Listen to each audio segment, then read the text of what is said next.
Can we have people take their seats, please?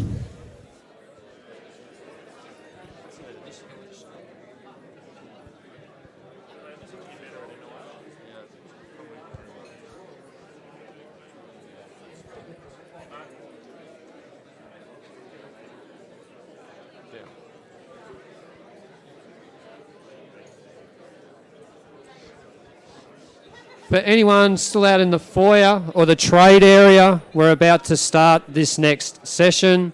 We're about to close the doors. Please feel free to come in. You good? Welcome, everybody. Welcome to a session hosted by Michael Crowley and myself. This year we're taking a different tact. For those that have turned up to the last few MLA AGM forum days, you've really just heard from Michael and myself. So Richard Norton challenged both of us this year and said effectively, producers are sick of hearing from you two. They probably actually don't believe any of this anyway. So put your you know what on the line, and why don't you get some of your end-use customers to come up and actually tell it how it is.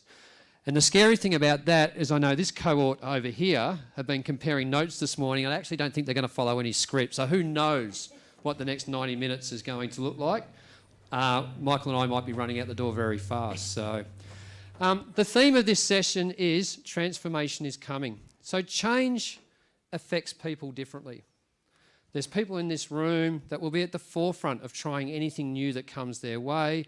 And there'll be people at the other end of the spectrum that may never, ever adopt. And none of that is right or wrong. It's what's right for you and right for your business and your personal circumstances. So today you're going to hear from 8 industry leaders. They are people that Michael and I look to for advice and guidance. And one of the reasons that we look for this cohort for advice and guidance is they're actually out there doing it. They're in their businesses, they're trying new things every day. David Foote and I have a long relationship and we've had some joint failures together that David reminds me every time I see him. So quite a few of us up here have got some joint war stories of things that haven't worked, but if we're doing things that haven't worked, the flip side of that is we're also doing things that work. So let's introduce our panellists. Oh, we've started. There we go. So Jenny Sullivan. Jenny, I might just get you to raise your hand just briefly, if that's okay. David Foote. Sally Martin. Jai Hepner. Man, it's like a clown with my mouth open. Tom Maguire. Cara Knutson. Did I get that? How did I go? Close. Oh, okay. Peter Greenham. And Callum Carruth. So I'm now going to hand over to Michael Crowley, who will kick this off with the exciting part. Well, thanks very much, Sean, and welcome everyone. It really is an exciting time to be in the red meat industry. And the way I wanted to start off the workshop today was focusing on the most important person in our supply chain, and that's the consumer. We heard a lot about the consumer yesterday, and I thought one of the fascinating things was the concept of going offline. But I like to call that going to the shops. So here's a typical consumer, maybe not typical for you and I. They've traded in the Crocs and the Tracky Dacks, and they've donned the suit and they've gone down to the local shop, and they're making a decision based on getting that text message, jumping into action, going to the supermarket and looking at what is for dinner. They're walking through this supermarket of the future, and we've got a prototype of the supermarket of the future out in the foyer, and that was the technology that Minister Littleproud indicated is really taking us in the right direction. The consumer can walk into the supermarket, go over to a product, it tells them where was it from, who produced it, how was it produced. When you go over to the fresh vegetable section, you pick up a bit of produce and they can tell you what herbicides and pesticides were used in its production, who produced it and where was it from. If you think about when that consumer gets to the red meat cabinet, what information are we going to communicate to them? And how will we get that information there? What are they looking for? They're purchasing that product by meal occasion. They have a purpose in mind and a meal in mind. But they also want to know how was that animal produced? How did it live its life? Is that product good for me? What were its sustainability credentials? Is it good for the environment? What quality is it? So we need to think about then, how do we meet or exceed that consumer expectation, because they're the only person putting money into that supply chain. And we need to capture more of the consumer dollar if we're going to add value and create a value chain.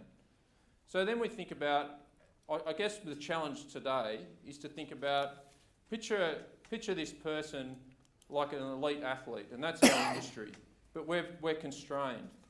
We need to think about, how do we loosen those constraints? How do we unleash this elite athlete, and how do we go further and faster? So what changes do we need to make in our production system that better meet or exceed that consumer expectation? How do we become more efficient? How do we take out cost? So that's what we're going to explore today with our panel.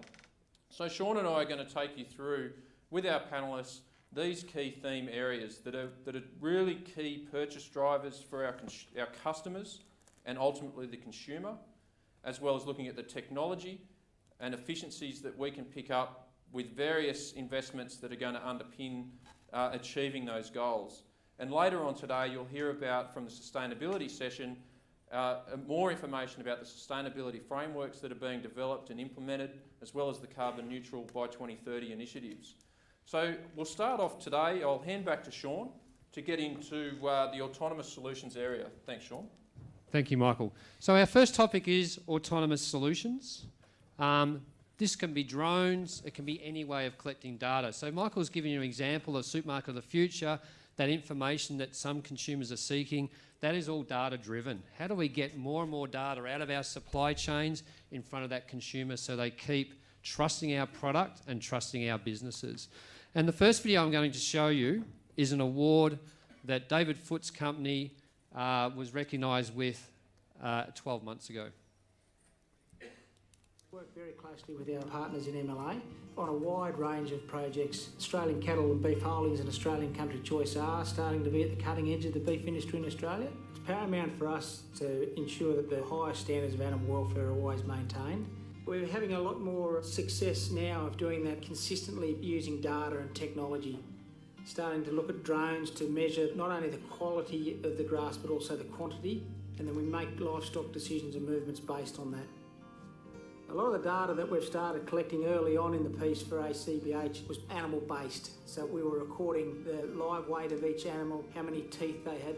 We were then marrying it up with the data they were capturing in the feedlot, and we then link it up with the processing plants. So as technology's allowed us to do it, we've then brought more and more of that data capture into other things we do. So we're now setting up weather stations where we can measure not only the rain, we're measuring the temperature, the wind. We're now starting to measure the soil temperature so we understand when the best growth is for us. It's very important that we get all that livestock data together to be able to make good decisions on where we're heading with our livestock. So David, your company won that award 18 months ago. I think you and I were both surprised that we won it, because neither you or I went to Las Vegas to accept the award in a professional manner.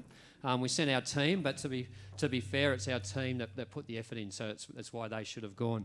So David, since this, and there was a snippet of a drone towards the end, what is Australian Country Choice and ACBH doing in this space? Are you still engaging with this technology? Has it peaked, or is there still a lot more to go? Sean, first up, it was a joint award, so MLA and Hitachi both needed to have the vision to try. Bleeding edge technology there's a lot of carcasses of ruin. That's one you and I have buried a couple already. The really important thing about this project for me was, first up, actually it was staff driven. It didn't come out of the office. We didn't tell our people what they wanted. Our people actually drove it from the ground up as something to help them across their business. You know, I'm the dinosaur in the company, so asking me to run a drone or even spell it is going to be always a challenge. D-R-O. For others. But like everything, yes, so we're starting to embed it, but now it's sitting in a little bit of a lull period while we're looking for it to go live. It's all fine. When you run away with a drone, you take photos, you load it up and it looks good on a dashboard at home and you take photos of it. But it's not live and interactive, it's another task for a manager who's done a full day's work when they come home. So as we start to build more data, and what we're doing now is loading up, with the help of Phil and some of our labs, we're loading up our biomass, we're loading up our pastures, we're loading up our fence line data, integrity data. So it will build and build, then ideally it's live and all our management, it's just going to be touch imagery about the situation across the property at any one time. Great. So not giving up in this space is what I'm hearing. Can't afford to give up in this space. Sean. Yeah. And one of the things that David just mentioned, and it's a catchphrase we've got at the bottom of this slide, is David just mentioned, unless it's automated, it's of limited value. Well, that's my interpretation of what David said. And definitely MLA's vision in this space is we think producers behind the control of drones or any of that sort of technology, yeah, that might be fun for a little while, but that's not going to add a lot of long-term value to your business. So definitely our focus in this area, these solutions, as they evolve, need to become fully autonomous and a silent service. So the next video I'm about to show you is a joint development we're doing in parallel with effectively the US Defence Force. Now, we don't meet with the US Defence Force, but we're both investing money into the same solution provider at a ground platform. So I'm just going to run a little video on that, and then I'm going to hand a question over to Callum, who we'll hear from shortly on this topic and then on connectivity.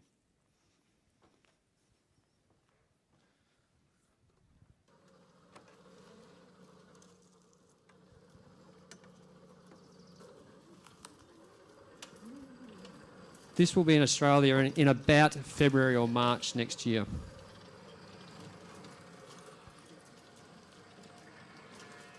Unfortunately, we're not allowed to have the value add component on the back of this thing. We will have a tethered drone and a few cameras and other devices. The reason why we show this video is to say that this is what the US military is actually developing for their troops in the ground. It's going into hot climates, dusty climates, sandy climates, which are very, very similar to the northern part of Australia.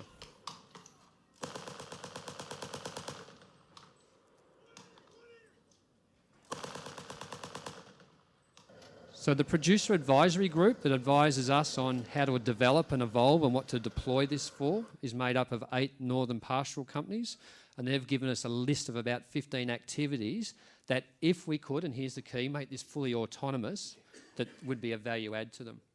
Retail price would be around the price of a Toyota Land Cruiser, and it could be just as simple as going out and doing large water runs. With its jerry cans on board, it'll do 1,500 kilometres on a tank of diesel, and it's a hybrid. So as you're getting close to livestock, you can go into silent mode and just run on an electric drive. So Callum, question to you, and we're going to hear from you soon about connectivity, so don't steal the thunder on that one. I've been very fortunate to be to your property, and I'm just curious, do you ever think, and if the answer is no, that's okay, whether it be an aerial solution or a ground solution, is it just right for your business or just wrong for your business? Well, I imagine 2 of those things would stop the tourists stealing the toilet paper anyway. but Is that why you checked my bags when I left? look, I don't see drones as they are at the moment as a real solution. It's a short-term solution for a long-term problem. I think full-time sensors that are 24/7 that give you trends that you can analyse on your phone or on your dashboard are a far more effective tool. Perhaps if you had a sensor bank knocked out by storms or whatever, or landslide or something, then the drone could be used to fill in that gap until you got it re-established. But really, I don't know, at the moment I sort of see them as a shiny, expensive toy, and I'm not convinced, or I'm yet to be convinced. And for that's my business model. And that's because I wouldn't give Callum one. I think that's why they're a nice shiny toy. And of course, I'm joking. So the reason why I asked Callum to give us feedback on his property and an application or not of drones for his property is one of the things that we always have to remind ourselves when at MLA is we can't just do one project every year that's going to suit the whole industry. So you've got an example where David Foote is looking at how to use drones and he's thinking there might be an advantage there. And then we've got Callum who's going to approach it, and you'll hear about it very shortly, a completely different way for the same outcome. So I just request that one of the takeaways you get from this session is there's quite a lot of different ways we can get the same outcome, and depending on what your business looks like, where you are in Australia, what species you're running, there will not always be a silver bullet for that whole of industry. So Michael, I might hand back to you now if that's okay. I'll take the clicker, mate. Thank you. Thanks, Sean. And we'll move now into getting a focus on eating quality. So we're going to move into the area of MSA. And MSA, we stand here today in 20 years. 20 years we've been operating MSA as the grading system for the Australian red meat industry. 26 million head of cattle, 37 million lambs have been graded under MSA over that time. 53,000 registered producers supplied those livestock to 41 beef plants, 19 sheep plants, underpinned 179 brands now use MSA to underpin their quality offering that they deliver into the trade, and 3,500 licensed end users. The program continues to go from strength to strength. We now grade 43% of the national adult cattle slaughter, about 26% of lambs go through on an annual basis, and there's some very clear price differentials, and they vary a lot across the country, but when we aggregate them, the program added $152 million just in the last 12 months direct to producers in the form of price differentials. So if we can improve eating quality, if we can improve the consumer outcome, we can add value. And it's just a great program that goes end to end, identifying all those critical control points within the supply chain. We have a pathways approach. We grade those carcasses the same way across the country, and we can predict more cuts to more cooked methods, and we understand more deeply how consumers globally understand and value eating quality. So it's a really exciting time. But I often challenge the team to think about, well, what's the next phase for MSA? What needs to change? How do we go further? How do we grade more product? And the importance of grading isn't about more cattle going through. It's about how can we make sure that product hitting a consumer's table doesn't fail. We're asking consumers to pay more than they ever have for our product, and we just simply cannot afford to let them down. And as we heard yesterday, when consumers, as their salaries increase globally, global demand increases, the opportunity for us to differentiate ourselves on quality will separate us from our competitors. And that's how we will compete. It's how we'll not only compete against other red meat suppliers, it's how we'll compete against other proteins. And then we need to look at how do our brands and brand owners use MSA to underpin their brands and deliver that quality message through to the point of sale. So I think that's a really unique and exciting opportunity for our industry. If we look at some of the recent changes, it's been around 12 months that the industry endorsed and we implemented the eating quality graded cipher. Around 27% of our MSA production is now packed under EQG, which means that we can pack that product on eating quality outcome without any of the factors that don't relate to eating quality influencing how that product can be packed. We then have, as I mentioned, well over 170 brands that use MSA to underpin their brand offering. And brands differentiate themselves and create brand value, and that value translates back into price signals back to producers. But in terms of the information then that goes back to producers, you need to understand what to do with it. Within MyMSA, every animal ever graded supplied to any plant is available in your unique login. You can now benchmark yourself on a regional, state and national level for each attribute, and you can identify the drivers within your production system that you're in control of that will improve your grading outcomes and ultimately deliver better returns into your business. We've got a couple of panel members who have been on that journey for some time, and I'd love to hear from them and their experience. And we'll start with Peter Greenham. And Peter, you're a brand owner, a processor, an exporter, and you've done a lot of development within your brands. Can you tell us a bit about how do you go about developing that brand and brand value? How do you make sure that you're working with your suppliers to give you the cattle, the right animals that meet your brand? Yeah, thanks, Mick. That's a great question.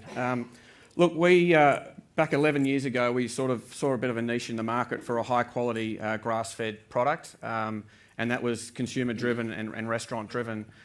We were able then to go back to our supply chain, see what our supply chain could produce, and we could find that through MSA we could develop a high eating quality product that could compete on a level playing field with a mid-fed product. We then developed that over the years into restaurants. We then really realised that the market was evolving. A lot more people wanted to know actually where their beef came from, and not just that it was a good eating experience. That they wanted some substance behind the actual the raising of the animal, making sure that it is 100% grass-fed. It's also no antibiotics, no hormones, and now it's evolved. Recently it's revolved around animal welfare, sustainability on farm, and our customers are getting more and more, well informed on what production systems are out there, on how cattle are raised. So they really want to know more that if they're paying a premium for, if it's a hamburger or if it's a fine dining steak on a menu, that those animals have been treated the best throughout the animal's life. So I suppose what we do when we try and go out to producers, we have a program that we have some fixed methodologies of how to run cattle, so hormone-free. Also, a lot of paperwork has to be done. But we also give a lot of feedback back to the producer on the index and the eating quality, and we do pay premiums on higher grading cattle. So if it's above a 62, we'll pay a premium on that. And that then gives the farmer some reward to hold on to those cattle for a little bit longer, get a little bit more fat on the surface, maybe even get them a little bit older, because those cattle will marble a little bit better, and that's what our customers are requiring is higher marble product. Now, that's fantastic, Peter. I think that, I know my team has done a lot of work with you in educating customers, as we would offer for every other brand owner and supply chain, and we find that supply chain approach where, I think producers targeting a market outcome becomes really important. You can start to understand how we need to change the production system to meet a brand owner specifications. And Jenny O'Sullivan is here, and she's pioneered a supply chain, being a producer, having developed MSA brands. Tell us a bit about your journey. What have you learnt along the way, and what changes have you seen that you and others who have supplied that program, Gipps Natural, have had to change? We were really excited 20 years ago when MSA started. The fact that we're meeting customer needs, it was pretty horrific to hear that 50% of the time when people ate meat, they were unhappy with it. So you really didn't know when you went to the butcher, you went to a restaurant, what you were going to get. And I heard last night apparently there was a disastrous dinner at Rocky when we had sub-quality meat. Yeah, 1998, yeah. So it's really critical. People aren't going to keep eating meat unless we deliver something.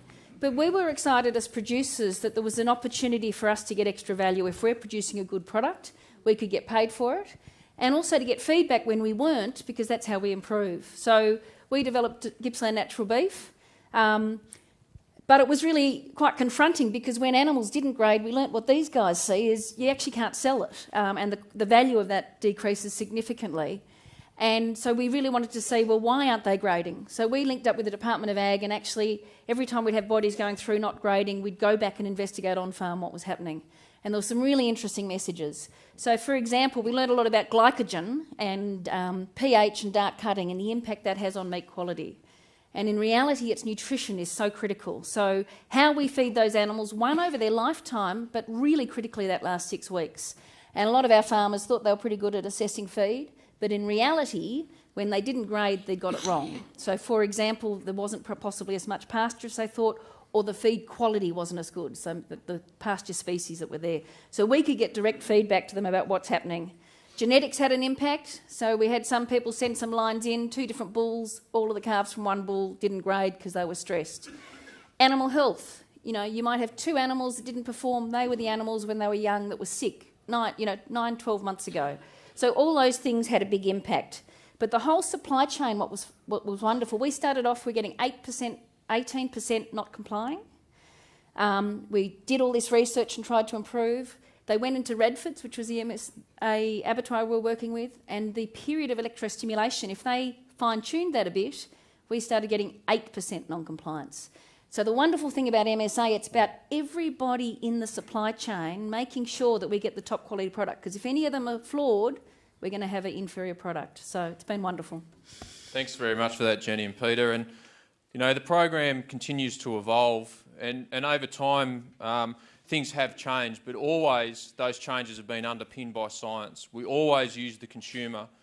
We've now tested over 150,000 individual beef samples, around 1 million consumer taste tests across 11 countries around the world, and that is the largest eating quality research program in the world. And any changes that we make, we bring those forward through to the MSA Beef Task Force, we get endorsement, and then we change the standards. It's always underpinned by science, and we will continue to move and continue to evolve the program.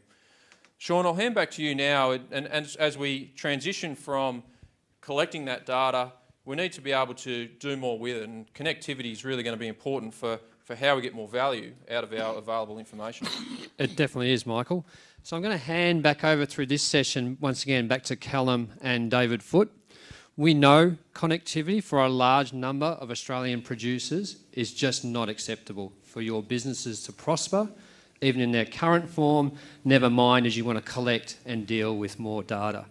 And the focus for us is not just only on the business side, so you need data, you need to be able to move things around between your homestead and the internet, your homestead and the paddock, and your paddock back up to the internet, but also just the social side of running a business. So why shouldn't your workforce be able to access School of the Air via the internet? Why shouldn't they be able to access Netflix like people like myself that live in the city can do without even thinking?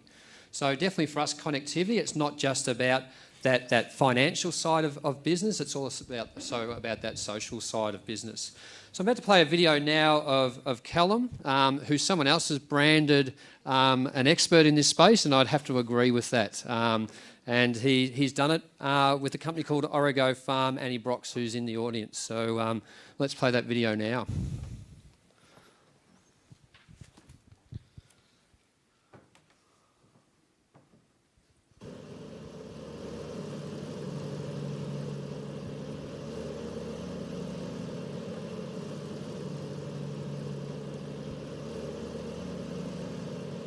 Welcome to Toolong Escarpment, a 150 million year old coral reef that forms the backbone of Murchison House Station.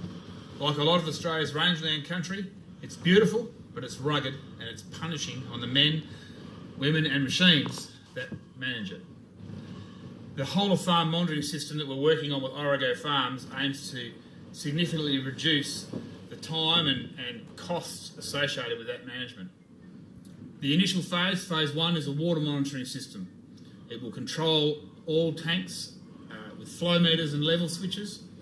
Instead of a 250 kilometre drive 3 times a week to check our waters, I should simply get an alert on my phone when anything drops below normal.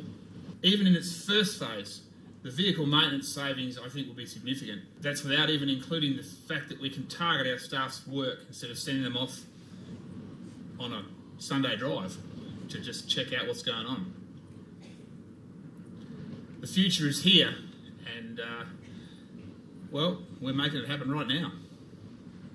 So Callum, I've been fortunate to be in your backyard and see how rugged your backyard is and the work that you do there, and I consider myself a fairly good dirt bike rider. I would not like to take a bike out on your property and do your job, so pat on the back to you.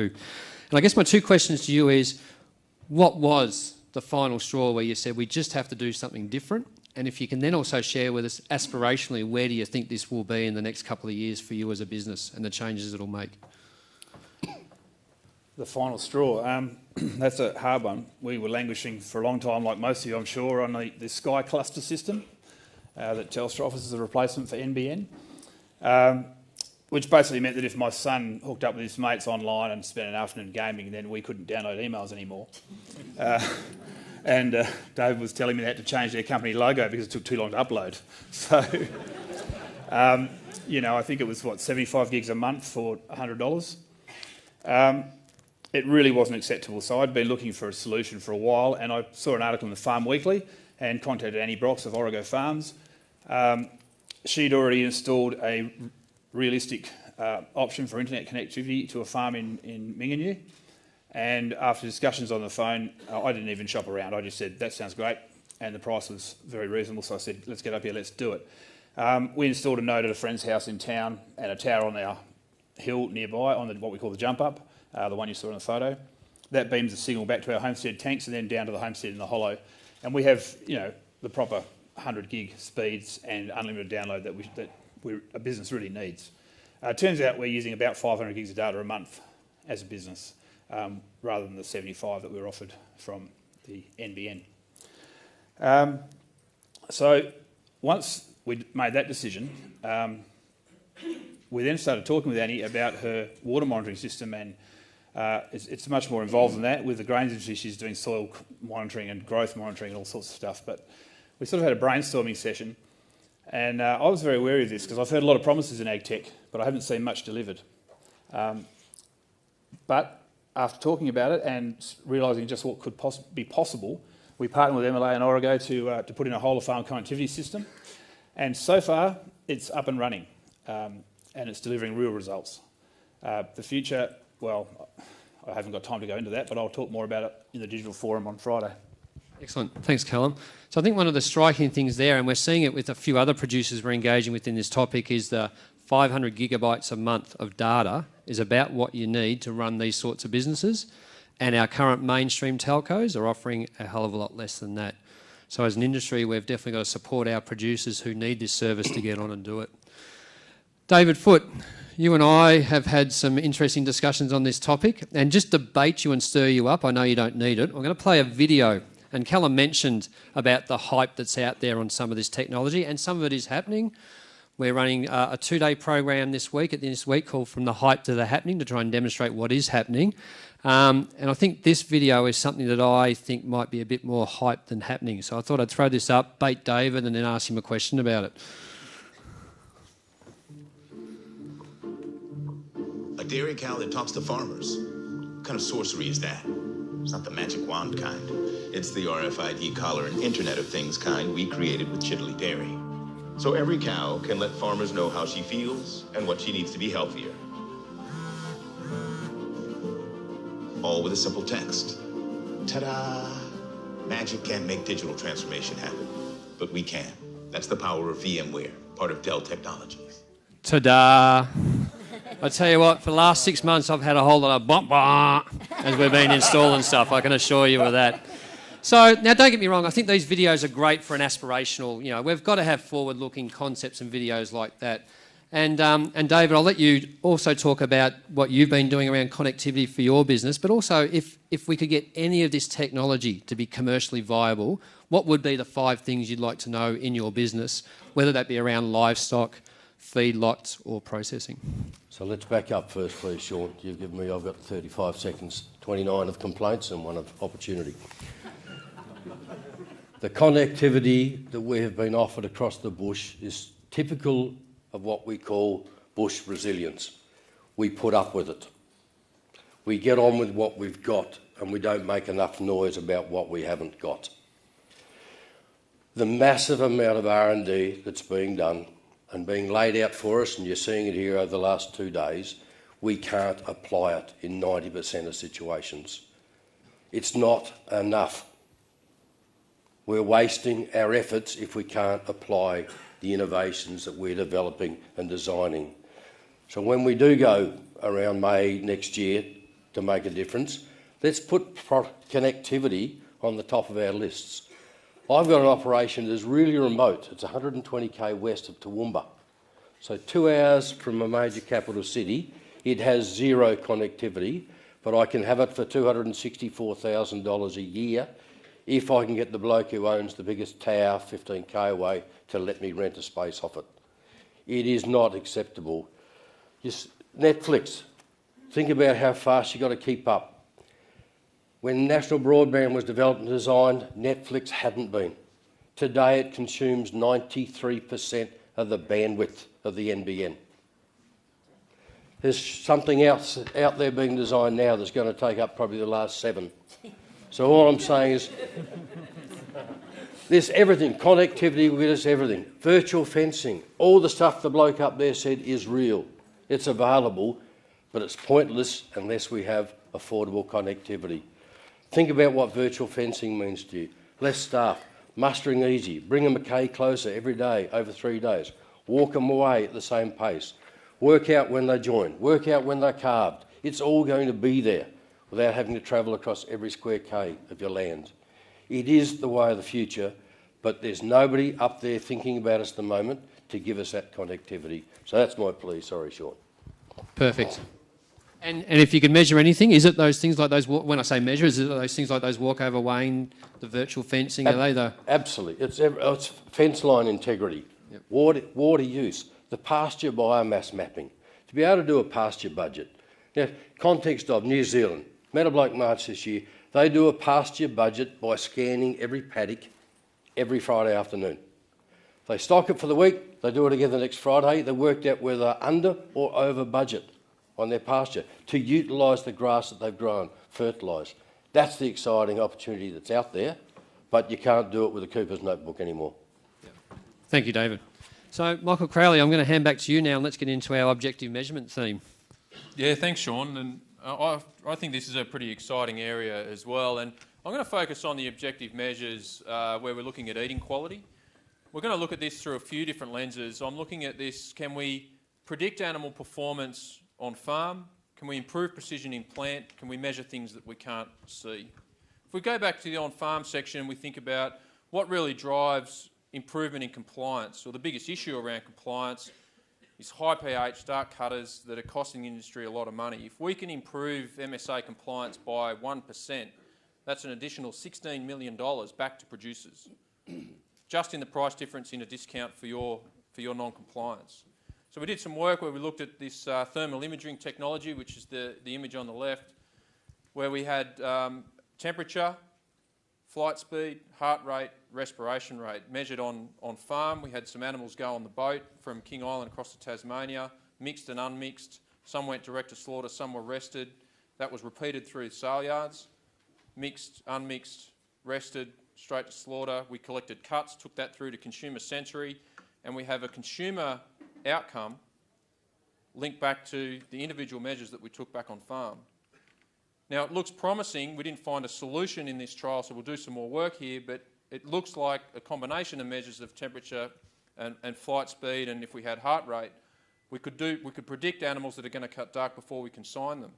We can manage them differently, and we can make sure that they are compliant by the time we send them in. How powerful is that? Then when we look in the plant and we look at taking out the human factor in grading, we can improve precision, repeatability and transparency in our grading outcomes to a higher degree. We move away from trained people using reference standards, and they're correlated every 8 weeks and we hold them to a high count, but they're still people. And then when we look at pH meters, pH is taken on every animal graded, and it's measuring things that we can't see. And what other technology is out there that's going to measure things that will help us predict a consumer outcome that we're not currently picking up? I think the other big driver of profitability is the broader concept of market specification compliance. So we've got our dark cutters, but then our other big issue is around making sure animals have enough fat cover, that we also balance yield and quality. And here's some work that New South Wales DPI have been partnering on around looking at, can we use camera technology that you could just set up on your scales in your crush. When animals are going through, it's giving you confirmation, trying to predict a P8 fat depth, and looking at whether you've got enough of your animals that are going to be compliant, and being a little bit more precise so that they're not too lean. It's going to cost us a lot of money, as well as not being too fat. I think there's a little bit more forgiveness on the upper side of fat depth these days. As Peter mentioned, we've got to give a chance for animals to finish properly and put down marbling. Marbling's the last fat that's laid down in the animal. It's also the first energy that's consumed if we put an animal under stress.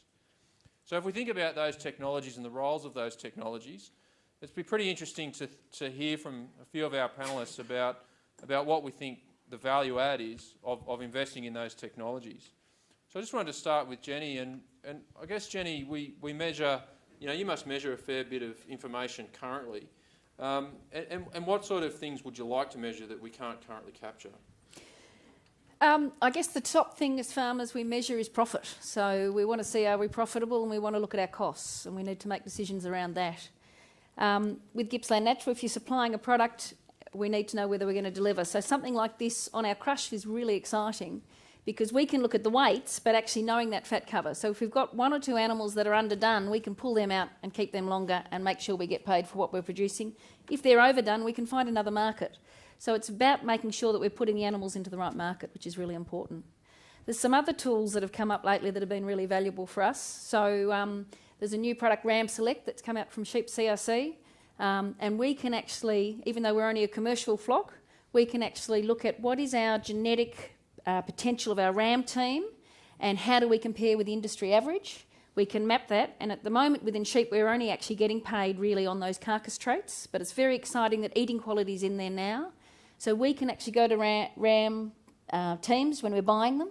We can actually select those carcass traits and we can look at eating quality, and I'm hoping we'll be paid for that in the future. So we can actually look at improving. So we've been selecting for eating quality as long as we still have those carcass traits, and we're starting to look too at some of those traits around worm resistance, Because some of the things we do measure on farm, like soil tests to look at the soil health and making sure that we're improving it, fecal egg counts to make sure we're using the minimum amount of chemicals. It's exciting if we can actually use science to help us progress and link that genetics. So there's some exciting opportunities. Yeah, absolutely. And I think you touched on some really important points about balance, and we've got to get the balance right in the production system.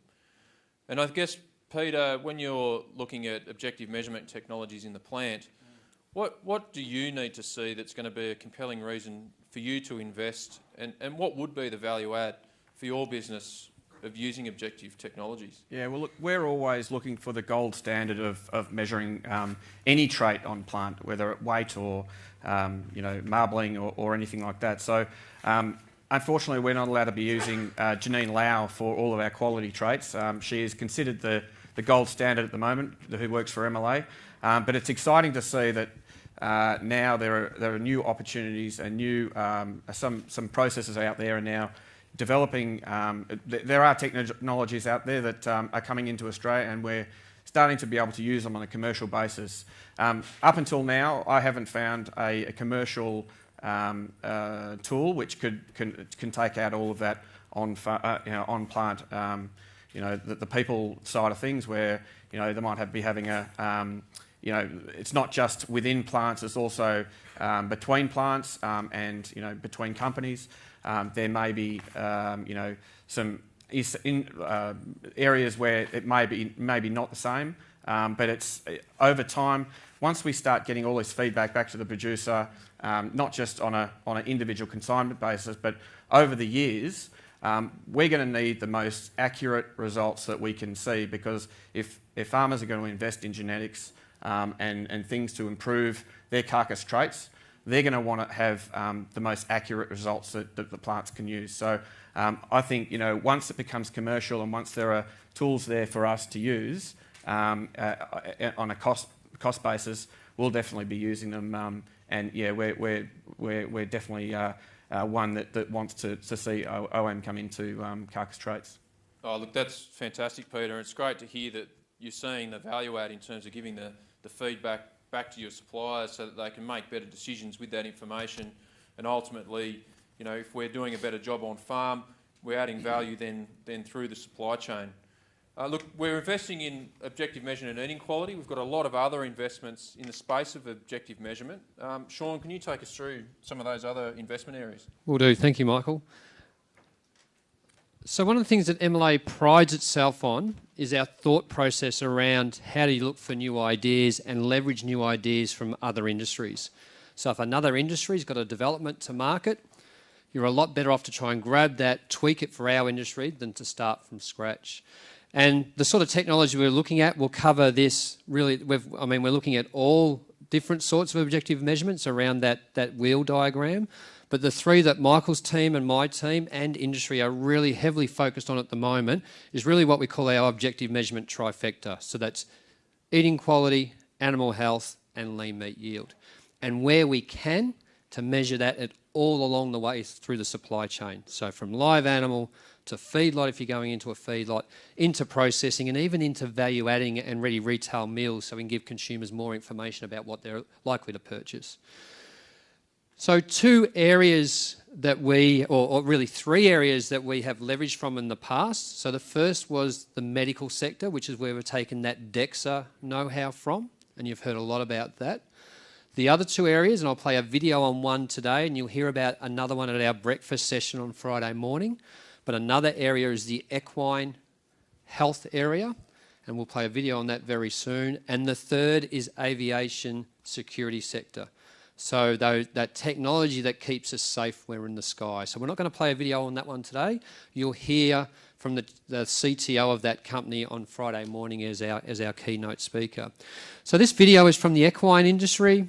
I showed this video at last year's AGM. I said we were getting very close to start doing some development work in this space and trying to evaluate, is it likely to be fit for purpose and commercially viable for our industry?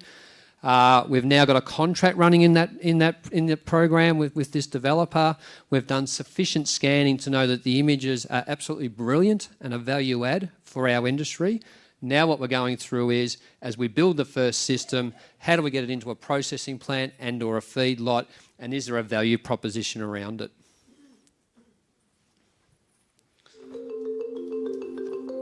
We're at New Bolton Center, PenVet's large animal hospital, and we're really excited to launch our Equimagine 4DDI CT imaging system to change the face of equine imaging. The really thrilling part of this is that we hope to be able to get these three-dimensional images in a horse that's standing. The idea is that they will not have to be placed under general anesthesia to do the majority of the studies. From a clinical standpoint, we will literally see things that we've never seen before. That we're not only going to find new specific abnormalities and new characterizations of those, but we also think that the opportunity that 3D imaging provides is precision. The ability of the resolution is much higher, and we'll be able to detect injuries hopefully at much earlier stages and prevent things that could be fatal either to the horse or honestly to the rider. The problems that we're going to solve here today, which is basically acquiring images with a significant amount of motion in a standing horse, those very same solutions can translate into the human market. Instead of a child having to be anesthetized and having an image performed of its head or its chest, they could sit there on their iPad and talk to their parents and have the image performed in 30 seconds. So that's one of the translational pieces that we hope to bring to Penn. So there's 7 of these units installed globally. I've been fortunate to be at one of those installations where we've been doing the R&D. So this is real technology, and it is revolutionising what the racehorse industry is doing around preventative diagnosis prior to race. For the first time ever, and at last year's AGM I had a photograph of how you CT a horse now, which you knock it out, you turn it upside down, it's got its 4 legs in the air, and you try to run it through a human CT scanner. I thought I'd give that horse a bit of a break this year at this presentation. So this is the first time that anyone that we're aware of has been able to CT scan a standing horse, which means they're now seeing joints loaded up that you just would not see if you had a horse on its back with its legs in the air. So we are developing this technology hopefully for eating quality attributes and automation in the processing sector, and hopefully for the induction process into feedlots. And I think the really interesting takeaway line that I always latch onto in that video is that Dr. Barbara said, we're now starting to see things that we have never seen before. And I think one of the really interesting challenges for our industry, but it's a great opportunity, is as we bring on more and more of these technologies, we will see things in our industry, we will know things about our livestock and our processed product that we just don't know about now. And I think that's an absolutely fantastic opportunity and great future for our industry as we meet consumer needs. So Tom, I'm going to hand this next question over to you. Tees has been very vocal in a positive way about what it's doing in the objective measurement space, the different types of technologies that it's trying, why it's doing that to give producer feedback. I think a pat on the back to Tees is worthy, so thank you very much for your support. But I'd just like to hand over and say, can you share with us what that journey is that Tees is on and why? Sure, we're still short on the journey, and like David's bleeding edge, you feel a bit of that sometimes. It started about 4 years ago when I guess we sat down and thought that the current grading system had served our industry really well, but now that MSA was, the premium from MSA was so much of the return that people were getting, we couldn't keep doing that with people. So the first commitment was we wanted to start using cameras and other objective measures to do all the grading. And from January next year, we'll be pretty close to being able to do that at 2 sites and then moving on. And that's about trust in the supply chain, because we've got to bring everyone along with us to give the consumer exactly what they want long term. So making good progress there, but Sean's just shown you some really exciting videos of some technology to start measuring things and collect data that we don't currently do. Because one of the key issues for us isn't just to improve what we do now, but to try and take those measures much earlier in the supply chain. One of the great things about MSA grading is you normally find that result out about 20 minutes before you want to do deboning at some of the plants. It's great for us to know, but we have very little time and opportunity to make a different decision. Imagine if we could do that back on farm, right, with some of these technologies. So, the investment in CT, that what you saw up there with horses, it's well worth that. Technology will get cheaper and cheaper. What's important is we collect the data And we talk a lot in our business now, and you can all think a bit crazy about supply chain of one, because ultimately we want to be able to give individual people exactly what they want on a daily basis. And if you look across all industries, if we don't do that, someone like Mr. Amazon or Mr. Alibaba will figure out how to do it for us. So these technologies are really vital on that journey, Sean. Thank you, Tom. And I think one of the things that's interesting is if we get all these advanced measurements working, or when we get these advanced measurements working, if we start to then find out that we're now growing animals for markets that don't want it, that's definitely when genetics can have a big say. So, Michael, I might hand over to you now and you can run us through some genetics activities. Yeah, thanks, Sean. I guess we've heard a little bit about genetics over a few talks, but it's really where things start to come together. If we're working back from the consumer and we're looking at what information is available through the value chain, and we put the consumer first, we're seeing brands develop their specifications around understanding their customer needs that ultimately are delivering on a consumer promise. We then get that feedback flowing back from the processor and brand owners back into the commercial supply chain, back into our finishing systems, whether that be grain or grass finished, going back into breeding, thinking about how we manage our feed base, the health of our animals, our reproduction technologies, and then going back and saying, what decisions can we make really early on? And what genetic information are we going to need to start to be able to breed animals with a market's destination in mind? And what technologies are coming at us in order to do that? Now, we've got a couple of panellists that have got an immense amount of experience in this space. And I guess I wanted to draw on their experience and just spend a little bit of time going through making some significant changes. And I'll start off with Cara, because Cara, you've had a really interesting journey on this, utilising genetics and understanding the role of genetics in your system. I've just got a little video that will give us a little bit more background on you before we hear a little bit more about your journey.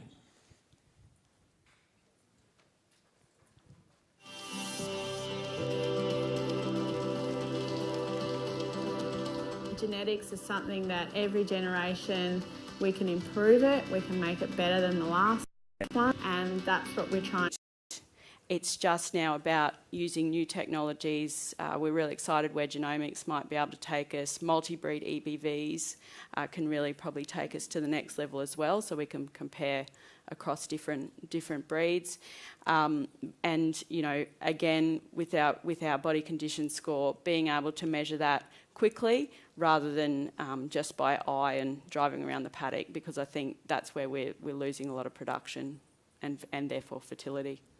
You mentioned something to me earlier, which was, I think, a really interesting insight to share, just around how has that also then changed the way in which you are managing your business.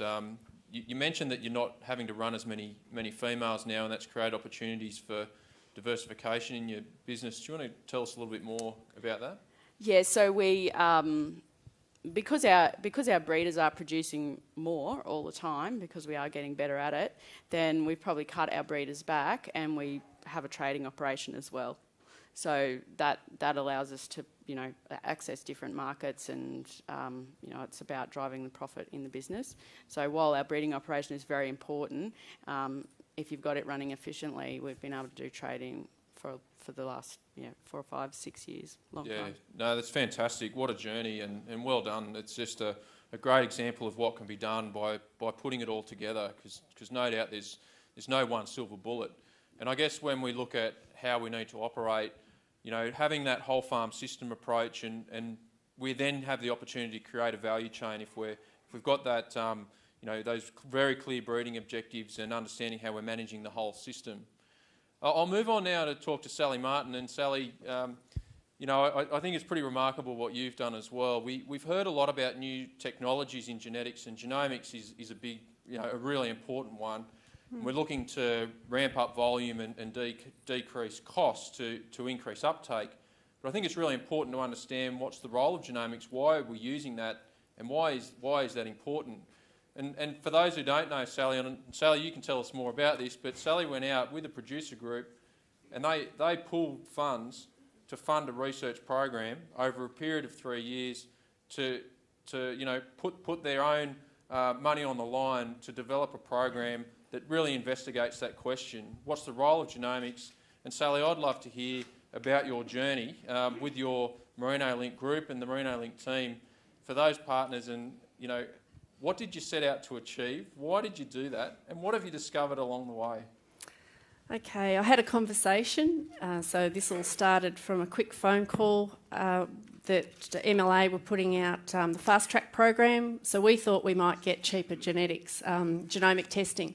So that was the catalyst. What's evolved from that has been, I sent an email out to my networks, and in 4 days we had $3 million worth of commitment in terms of people prepared to put money in themselves. And then that was, I guess, the start of the project. What we did was the genomic testing and the DNA parent testing in sheep we're talking about was the catalyst, but what's evolved from that has been a whole collaboration across the industry, from engaging with University of New England through the sheep genetics, ram breeders, commercial breeders and service providers. And what we're starting to do now is very much getting back to fundamentals. If you haven't got the basics right, as much of the technology, and I think it's been great looking at all of these other options, but if we haven't got the basics right, it doesn't matter what technology's there, it's not going to give us that bang for our buck. So I saw a big gap in terms of there's all these different products and tools, and it was all ad hoc. It wasn't being used strategically by some of the producers that I was working with, and I was fielding lots of questions in terms of how we utilise it. And we have key people in the industry that are at the pinnacle, and that they were using it a particular way, but that doesn't always fit everybody. And so what we've done in terms of working with the whole team, if you like, we've got a massive team now working on the project, is to be able to get back to those fundamentals and see where we can strategically use these tools.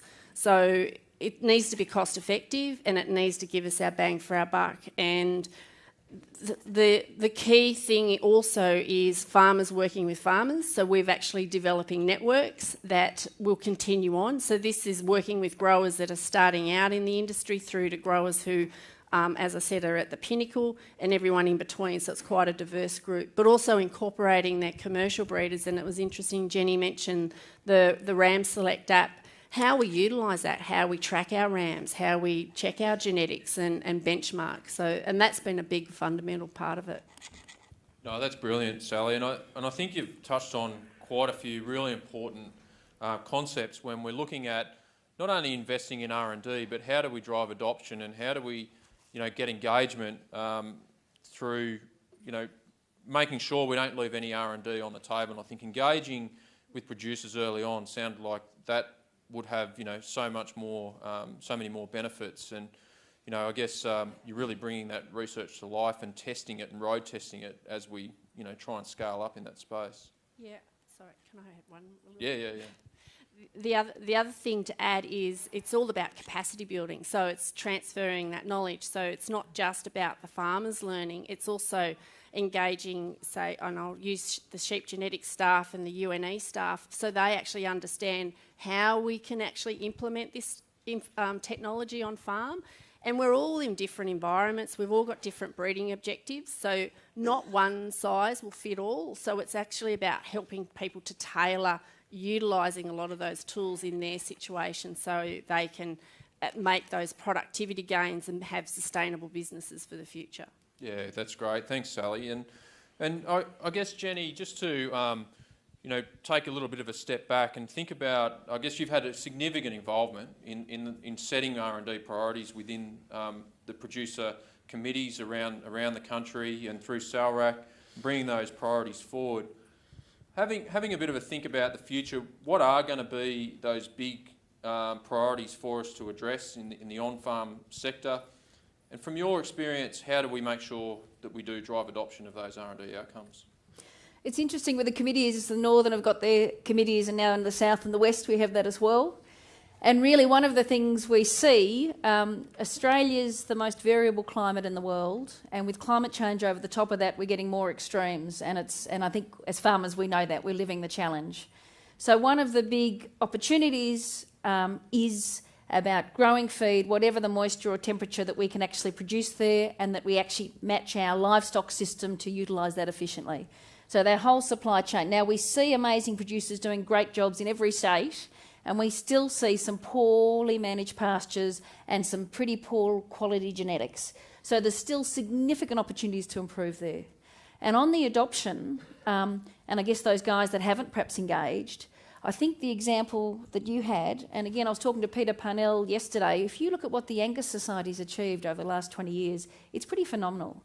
And what they've done is they've worked with their members and they've been enrolled in the research and they're looking at taking it up straight away. So that participatory research and that connection and that linking the producers with the researchers in creating the questions is really quite critical.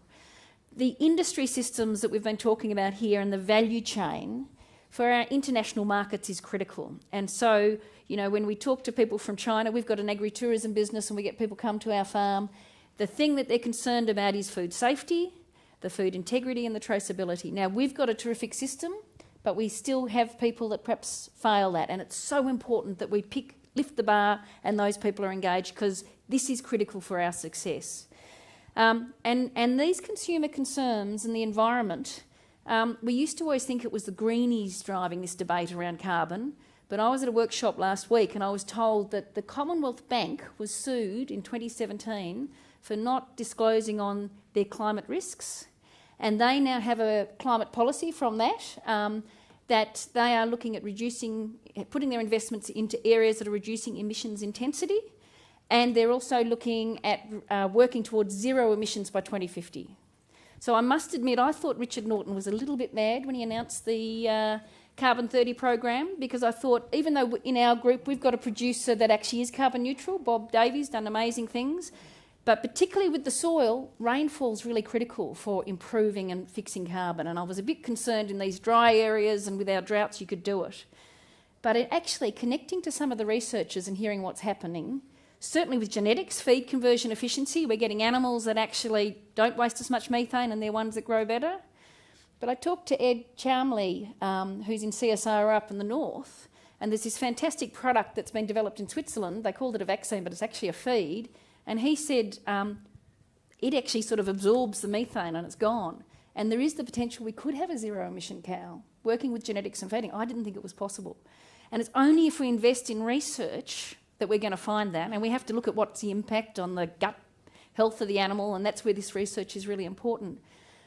But certainly as a sector, you look at the impact coal industry has been under, we're next. There's no question we're next, because emission, it's on the table and it's business driving it. So we have to be proactive. So I'm actually starting to think maybe Richard's visionary, because I think we have to play in this space.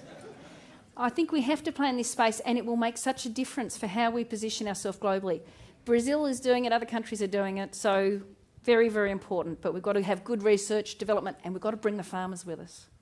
Well, thanks, Jenny, and Richard and the rest of us involved in these programs are very relieved that that is achievable, because we're certainly heading down that path, and really appreciate your insights there. That's fantastic.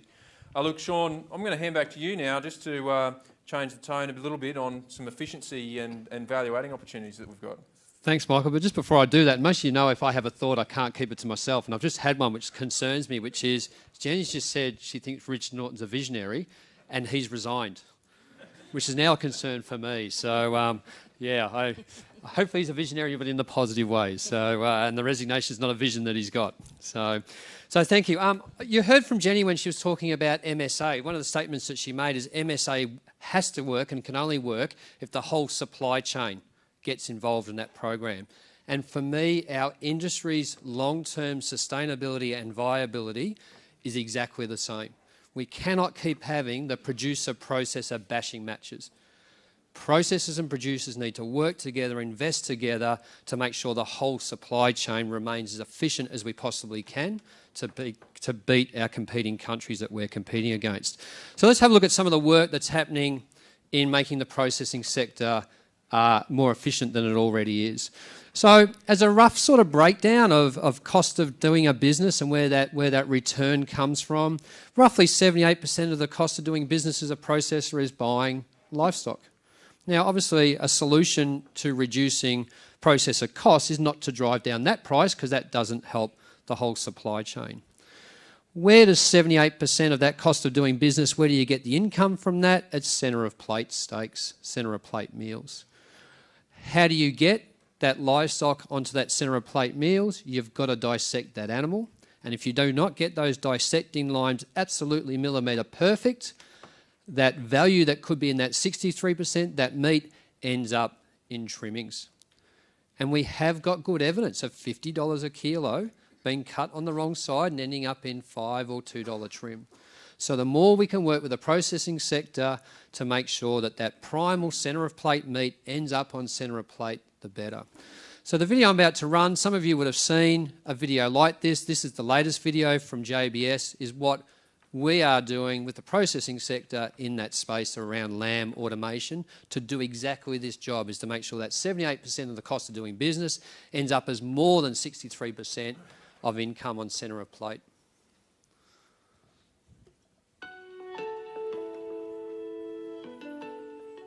With a commitment to maintaining the highest levels of food safety and product quality, JBS Australia has developed a reputation as the leading supplier of Australian lamb.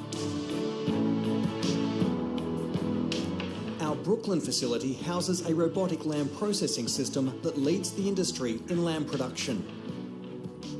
This state-of-the-art system will provide the best possible product for our customers with unrivaled consistency. Before entering the processing system, each carcass is hand inspected by the quality assurance team to ensure the product is of the correct standard. A dual energy X-ray then scans each individual carcass to determine its skeletal characteristics. The robot uses this data to precisely cut and dissect each carcass. The advantage to our customer is to ensure absolute consistency, minimum waste, and maximum yield on high-value cuts. This process also provides our livestock suppliers with valuable data around the fat and bone composition and lean meat yield of the product entering the facility. So there's a couple of key takeaways in that for me. So one is the more that we encourage the processing sector to adopt this know-how, the sensors and the measurements they use to drive that automation can give producers feedback on a carcass-by-carcass value. And that's why it's so important our industry works together as a collective to get these solutions into processing plants. The other thing is, and I think the industry should have a pat on the back for that, that video there and that installation at JBS Brooklyn is the most advanced installation anywhere in the world. And I think Australia should take some pride in that. You will not see this solution to that extent anywhere else in the world. And just before I hand over to Tom, I would like to acknowledge JBS, the Australian Land Company, Wagstaff and Scott Technology for their investment and commitment they've made in making this a reality really over the last 15 or 20 years. That's how long it's taken.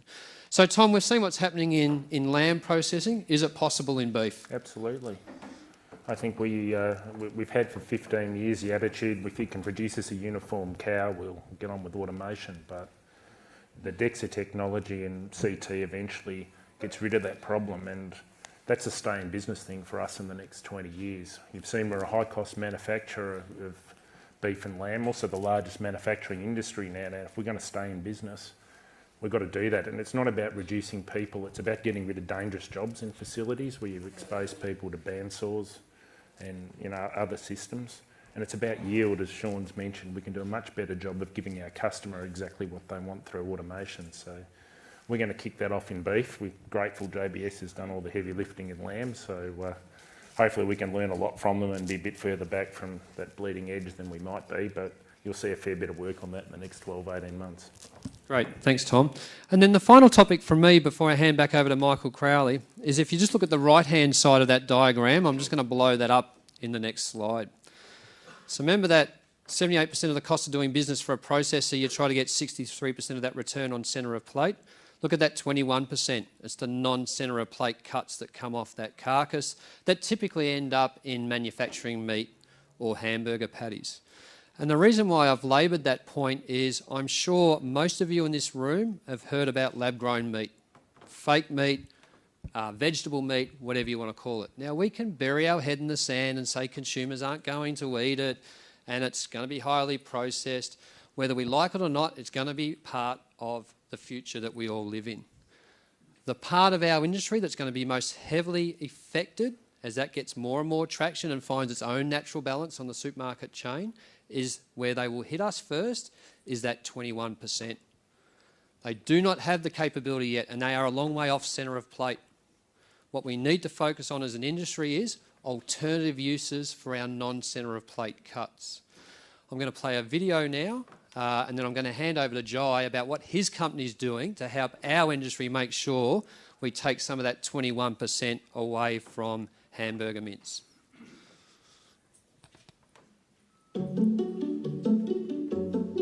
MLA Donor Company recently partnered with Crazy Dragon to explore high-value red meat growth opportunities in China.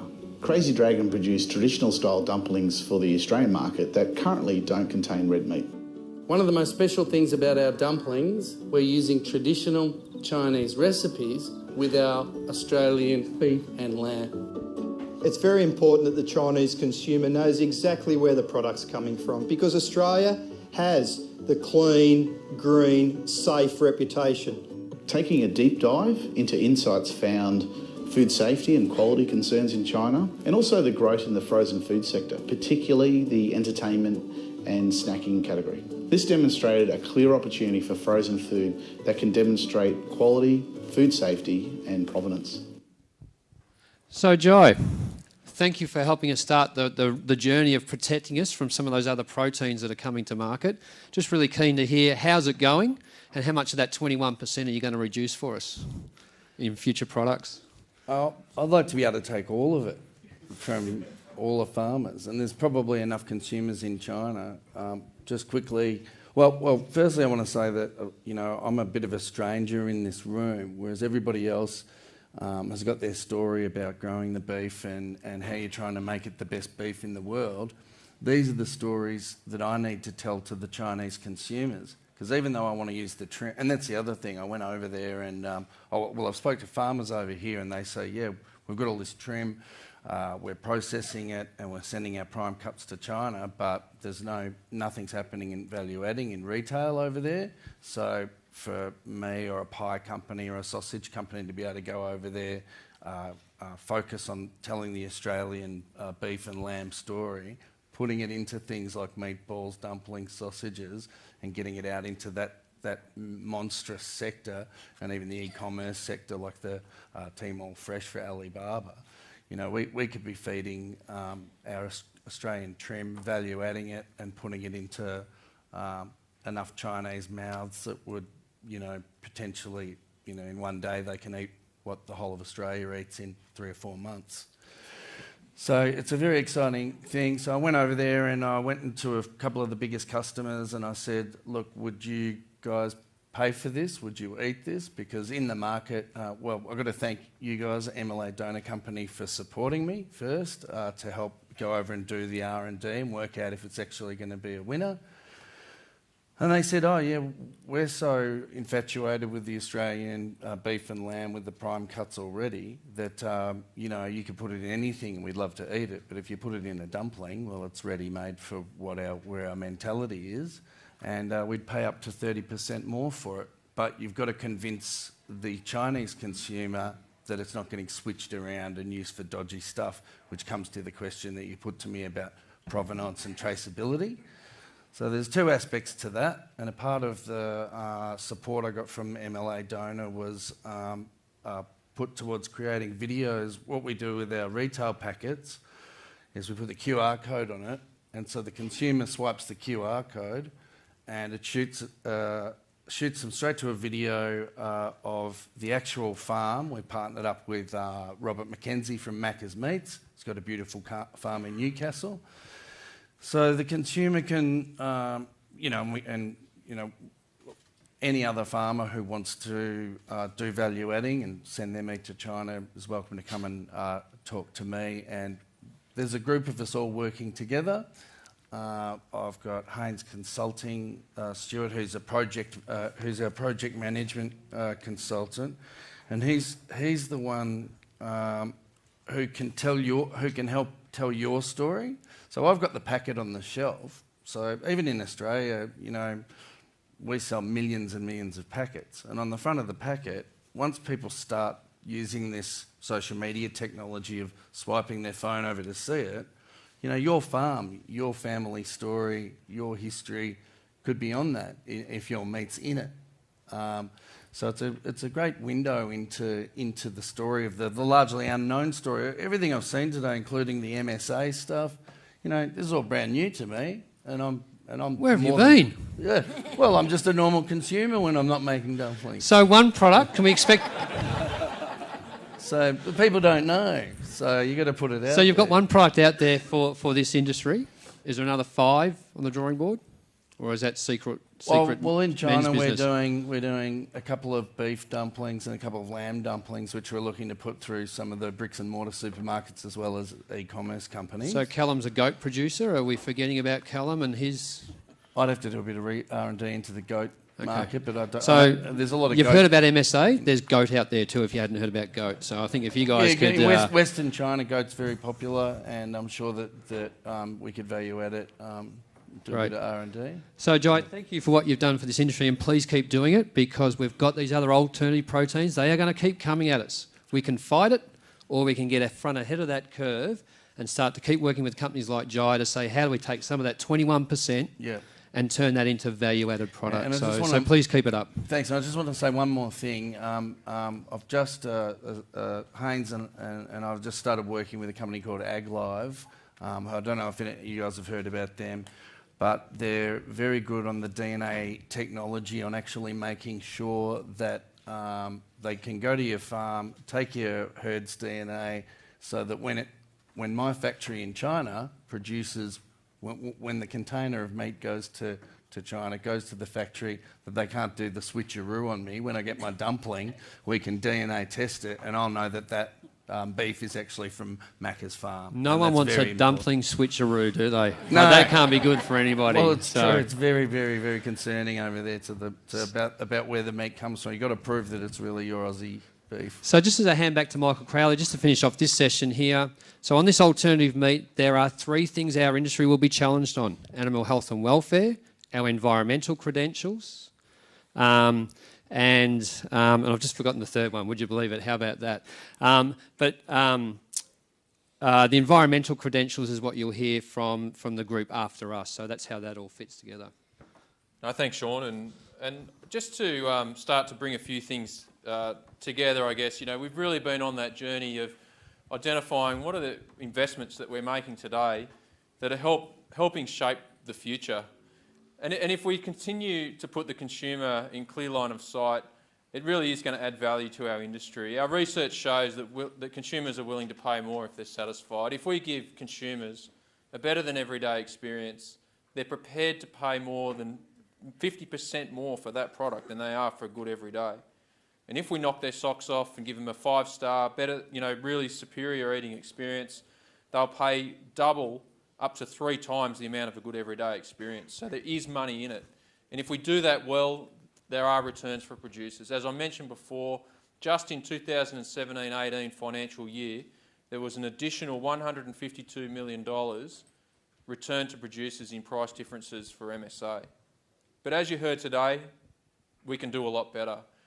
We're constrained by some of the challenges that we face, but the investments that we're making on your behalf into improving quality, genetics, our production system, in autonomous solutions, objective measurement, connectivity, value adding, and becoming an efficient industry, we'll be able to release that running man, we'll become that elite athlete, and we'll capture a lot more value for your industry and to you as producers. So my enormous clock in front of me is telling me that we've got 10 minutes where we can take some questions from the floor. Please ask questions of myself or Sean or any of our panel members if you'd like to know more. And I think, Michael, just as we're waiting for people to ask questions and the slide to go back to the pictures of our guest speakers, I'd just like to thank all of the panellists that I've invited, and I've got no doubt Michael's as well, just for their guidance and counselling they give us on a day-to-day basis. Sometimes we don't like what we hear. Most of the time we listen, but I do appreciate it because having you guys be able that we can call sort of any time, night or day to say, hey, we've got this aha moment, what do you think? And sometimes you say yes, and more often than not you say no. That's gold for us. So we really appreciate that, and thank you very much. So it looks like we've got a question down the front. Yeah, John Buxton, Gippsland East, Victoria. Technology that's currently out there that has the promise to unlock enormous amount of value in our beef herds and sheep flocks is called DNA, parentage testing. It's got two major problems. One, the cost. At $20 to $25 a head, it's out of the question for commercial producers to identify parentage of animals. Secondly, the systems used by the service providers are not transferable, and so I've had this happen. I've got some DNA information with Zoetis. The sheep CRC can't use it because it's in a different format. So I had a case the other day where I wanted to find out the size of 46 one-year-old rams. I had some Zoetis blood cards. The sheep CRC for $23.10 offered me sire on those 46 lambs plus a pole horn result as well, as opposed to $25 with Zoetis just for parentage. So I took the blood samples and I sent it off to the sheep CRC. I get a phone call. These samples you sent in, they're on Zoetis paper. Very high chance that we can't get a result out of those. What do you want to do? The options A, take the risk and blow the money, recollect the blood samples, or abandon the project. Long way short of satisfactory. So can you put that on your to-do list, please? DNA, transferability of systems, and yeah, thank you, Michael. I can have a response if you'd like. Yeah, and the cost. Can we get it down to $2 a head? I don't know about the $2 bit. I'm happy to tackle the rest of it. We're in the wind-up period at the moment for the sheep CRC. Sheep Genetics, which is owned by MLA, has an agreement with the sheep CRC and the rest of the participants that will be taking on the genomic databases. We're very supportive of having a competitive commercial environment. We're working out, we're going to have a central database for the parentage tests, and there'll be a competitive commercial environment where we will house all of those parentage tests, and then other companies can, for a fee, can access those background tests, so that doesn't happen. So that's what we're doing in the assignment of those products and IP from the sheep CRC. So it'll be competitive commercial space up to the service providers, how they run their commercial pricing systems, increasing volume. We have the opportunity to decrease costs, but we're going to maintain the single source of truth for those genomic tests and ASBVs within sheep genetics within MLA.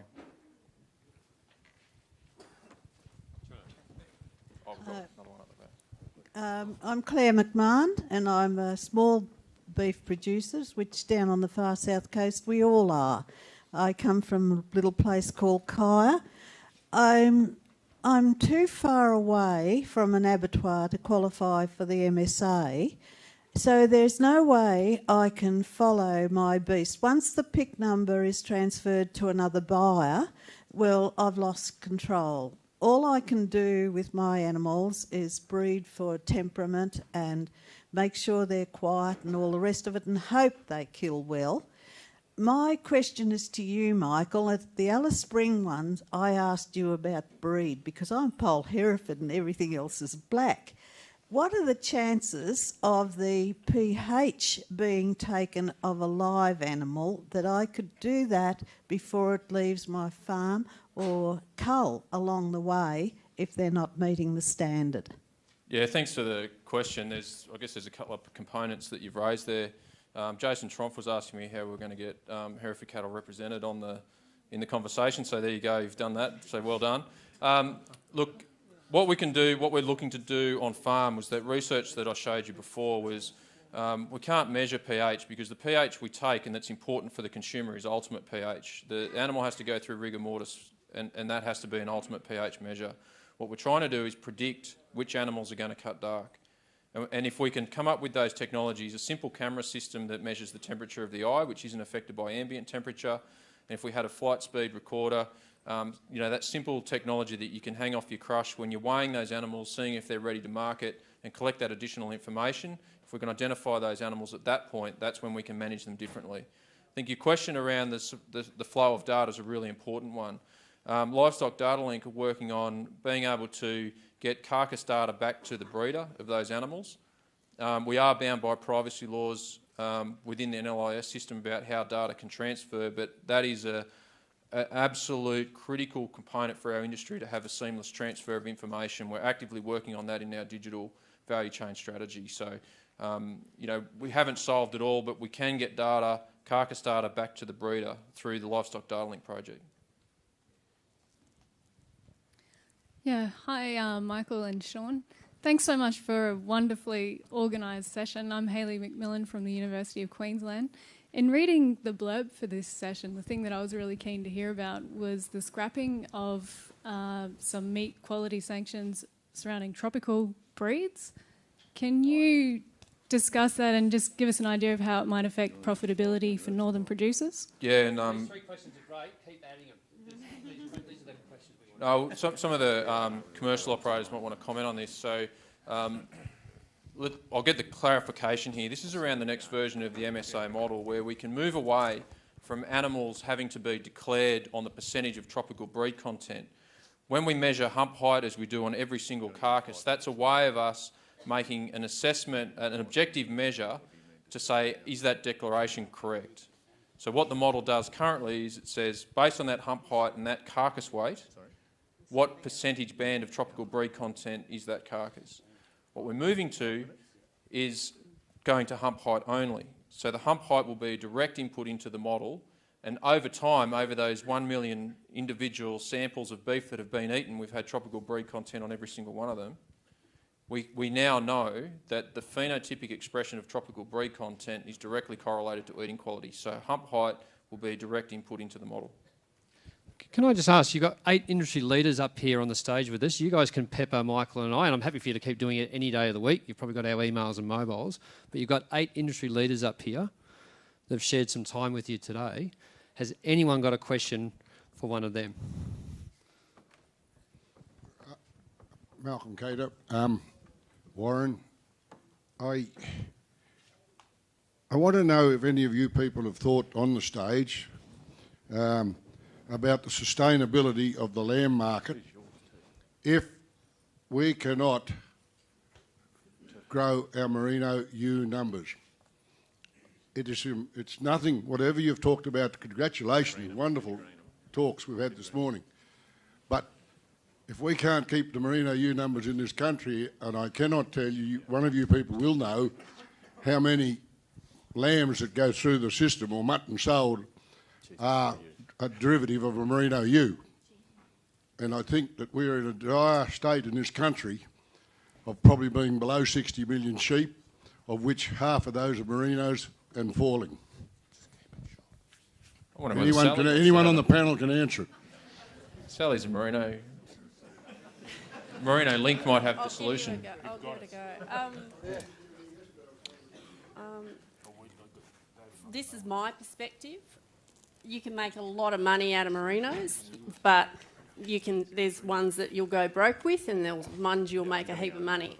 If you don't know how to benchmark and follow the trajectory of the ram breeders who are actively putting data into sheep genetics that we can actually measure everything, we just need to encourage people that they are a great ewe base. They do supply genetics to many lamb breeders.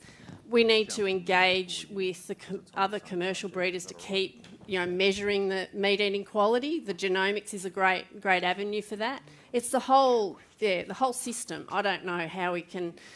I'm getting a lot of phone calls from croppers who, people have pulled down fences and they've gone full cropping, going, we need to manage our risk by bringing sheep back in. Which sheep should we be buying? I'm not going to say that you go and pick a particular breed. I think you need to work out what your environment can run and then go and find the breed that's best suited to that, and also then the genetics. And I guess I am a definite believer in a lot of the work that we've been doing with sheep genetics, and I think if you're not in it and you're not supporting the system, you might get left behind. Is that fair? Thanks, Sally. Cara, did you have a comment? So I'm not a beef. I'm a beef producer, not sheep. But what I'm seeing in the area that we're from, which was traditionally a sheep area and has gone across to beef, is the sheep are coming back. So while it remains profitable, I think that's, those areas that have gone back to beef will go back to sheep for a while, and that balance, I can see the amount of sheep and the exclusion fencing that's going in. There's a lot more sheep going in those areas, so maybe that's where it'll come from. Jason Tromp, to Mick and Jenny, perhaps. Just as an extension of that question, about 70% of our national flock is merino ewes. I just wondered around the work around releasing the running man and understanding what his biggest anchors are here and now. E.g. in the lamb industry, lamb survival costs a $7 to $8 billion industry, about $1 billion in lost profit per annum. So I'm just wondering what we're going to do about releasing the running man to keep our industry afloat with a whole of value chain issue like lamb survival. I'll make a comment on that. A great consultant my husband used to work with had a philosophy around making profit, and it was sheep always, cattle sometimes, and horses never. And certainly on our farm, there's only been a couple of years when the cattle price has been really good per DSE. Sheep are bloody good, and the merinos are an important part of that. And if the merinos only focus on wool, they're missing an opportunity around this meat base. And certainly with the first cross hue that we use and genetic diversity, the Merino, Border Leicester, Pole Dorset, or some of those breeds, we're optimising that genetic difference for hybrid vigour. But this sheep survival is a really important one. It's an area that the RACs have been looking at, and for the annual calls for the last couple of years, we've got some really exciting projects that are going on there, because if we know that we've got pregnancies, we've scanned the ewes and we've got these pregnant ewes, but we're actually not having live lambs, that's an enormous cost to us as a producer, missed opportunity, but it's an enormous animal welfare thing. So it's really exciting that we're starting to look at that, and as producers we really need that attention to detail, because we need to look at, we're expected by consumers to look after our animals like they do their cats and dogs. And the reality as producers, animal welfare is our number one thing we think of when we get up in the morning. So it's during the dry time, it's have they got enough water, have they got enough feed. Some of the research around wild dogs in the areas they're attacking, the farmers that are impacted, they have the same level of trauma as returned Vietnam veterans. And that's because the care of their animals is their number one priority. So animal welfare is important for us. There's enormous opportunity around this lamb survival, and it's great we're doing research, and we've got to keep a focus on it. It's very important. Thanks, Jason. And thanks very much. Please join me again in thanking our panellists. They've just been absolutely brilliant. Thank you. And thank you to you all for joining that Innovation Forum this morning. Sean and myself will be here for the next few days, and Sean's driving the digital forum on tomorrow and Friday. I'm going to hand you over now to Sam Burke and his team of chefs to take us through our lunch menu for the day. Thanks, Sammy.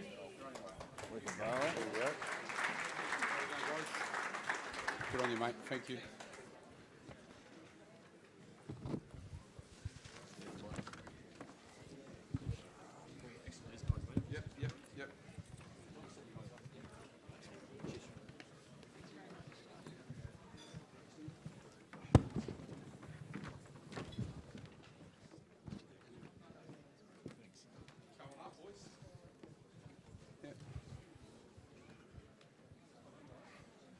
Well, good morning.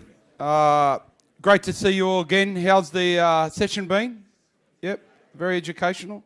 Fantastic. Well, today we were talking about these wonderful yesterday at our 20th anniversary dinner, we were talking about these wonderful chefs that grow Australian red meat demand on menus. So what I thought today is, have we got another mic here at all that we could share around for the... Thank you, Sean. So we'll pass it to Gary first. What I think we'll do is have a bit of a yarn to these guys and see how they keep your wonderful meat on menu. So I'll just start off with a bit of a summary of how MLA has worked with these integral food service partners, and then we'll ask them a few questions about their business. So the first business we're going to talk about is Spirit Hotels. So Spirit Hotels is a chain of 89 hotels owned and operated by Coles Supermarkets Liquor Division. MLA has had a long relationship with Spirit dating back to 2014. not only with the MSA program, but also with domestic trade marketing. So we'll collaborate with Spirit Hotels on MSA cut by cook grilling techniques. So getting the best steak, how do we rest it? How do we make sure the punter that comes in has an enjoyable time every time and chooses red meat over that dreaded chicken parmigiano I was talking about yesterday?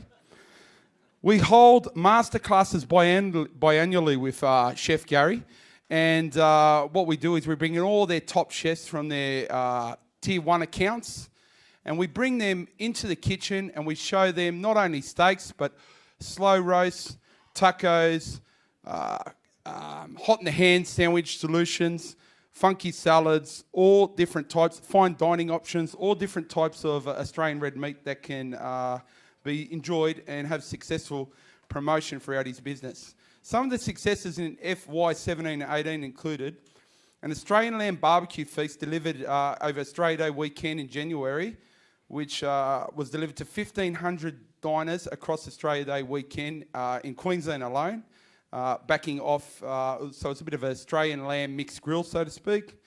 A beef hoagie roll, which is a bit of an American roll with tobacco onions, shifting 1 tonne of beef for the February promotion. An Australian roast beef roll and gravy, so good old comfort food with crispy onions, serving 7,300 units. The best steak sandwich, which shifted 3 tonnes of beef in the first month. And just lately, if you watch that UFC fight that was on a few weeks ago, I'm not too much into the UFC fights, so to speak, but Chef here did a great take on a good old knuckle sandwich, right, tying in with the fights. So utilising the beef knuckle, they corned that and then shaved it and served it as a Reuben, as a public bar special when the fight was on. That alone, during that fight, shifted 6,500 sandwiches. Ladies and gentlemen, to my right, Executive Chef, National Food Manager, Gary Johnson. Round of applause, please.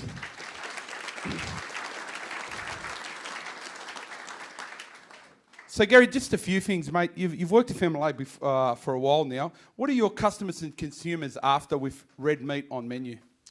Sam, we've done lots of different exercises and I suppose gone through a bit of a learning curve over the years with what our customers want when it comes to trusted value, and we've always been able to deliver that with the cuts of red meat, whether it be lamb or beef, and our association with MLA has also helped us to be able to deliver the cuts from the entire animal, not just the sweet cuts, because those two now have become sought after by our customers for a sophisticated meal at a value-driven price as well.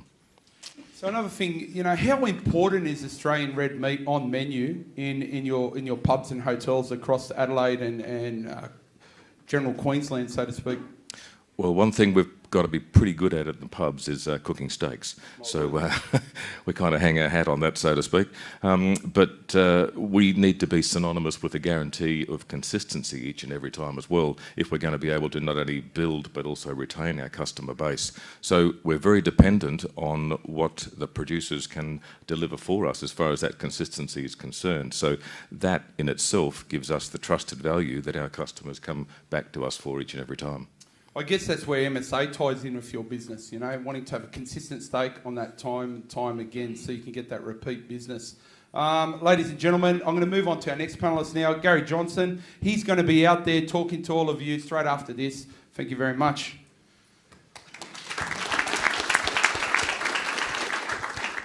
So on to Chef Jeremy Steele at Gate Gourmet. MLA presented at workshops to showcase how secondary cuts of red meat like lamb shoulder, beef brisket and rumcat could provide tasty and affordable airline dishes. So it's like the same thing as what Gary was talking about. We don't always focus on sweet cuts. We look at total carcass utilisation so we can come in at the correct cost of goods so they can make a profit and we can keep our proteins front and centre on menu. Gate Gourmet Regional Executive Chef for Asia Pac region, Jeremy Steele, following the innovation workshops, has worked to incorporate new lamb dishes on Virgin Australia's menu. This just came through last month, and I talked about it a bit last night. One such dish was the Moroccan lamb dish using Australian diced lamb shank, now offered in economy class on selected Virgin flights across Australia. It's forecast that this will result in 98,829 portions of the dish, served annually using 15 tonnes of Australian lamb. This will be in addition to the 150 tonnes of Australian beef and lamb already used each year by Gate Gourmet. Chef Jeremy, how are you, mate? Yeah, very well, thanks, Chef. So the same questions go for you, mate. How important is Australian red meat to our people that go up 30,000 and fly domestically and abroad, you know, internationally, on your menus? Yeah, definitely, it's most important. So in Sydney, we're catering 29 customers. So we've got 3 of the top 10 airlines in the world. We're catering Cathay Pacific, we're catering Singapore Airlines, and we're catering Japan Airlines. Beef and lamb always feature on the Singapore menu, and I've brought a couple of premium class dishes today. So one is a lamb shank and one is a tenderloin steak. And they come in and demand it. They want to know the provenance. They want to know where you can get it. Can we get access to this? It might be a specific brand. We've spent a lot of time doing cooking guides. We have a number of control points that we must control. So one is that our chefs, we're a HACCP accredited facility. Our chefs must sear the beef in a beef instance that it's seared correctly. Our QA's happy. Then it gets cold soaked, and then it gets packaged up, and then it'll go on the plane. And then we cross our fingers that the crew don't crucify it. So I had a couple of really interesting discussions last night. The marbling that we really value is really important for us. Anything that's sort of foolproof. We've had a lot of success with short ribs in premium classes as well as economy. We're using a lot of beef shin. The lamb dish that Sam's mentioned will fly across the Virgin Australia domestic network. We've mocked up a couple today for you next door, so you can see that. You'll also try the recipe for lunch, so there's no pressure there.